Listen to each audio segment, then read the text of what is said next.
Right. ఇప్పుడు తమ్ముడు Samuel మనతో ఉన్నారు. మీ పేరు రాజు.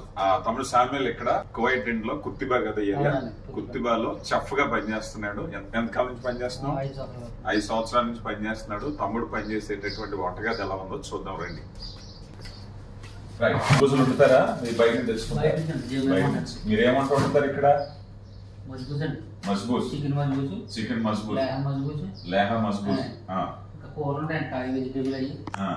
అంటే మన ఇండియా కర్రీస్ లో ఉంటాయా వేరే? అంటే మీరు అందులోనే తింటారా? మీకు సెపరేట్ గా? మీరు సెపరేట్ సలాడ్ చేస్తారు. రైట్. ఇంకేముంటాయి వీళ్ళకి నచ్చిన వంటలు? ఇండియా వంటలు ఏమైనా వండుతారా? వీళ్ళ వంటలు అన్ని వేరే. మీరు ఇందులో కలిపి వండుకుంటారా? ఇక్కడే ఇదే కిచెన్ లో ఏది చూపించుకోరా? ఈరోజు మీరు వండుకున్న వంటది కోడిగుడ్లు, పాలు.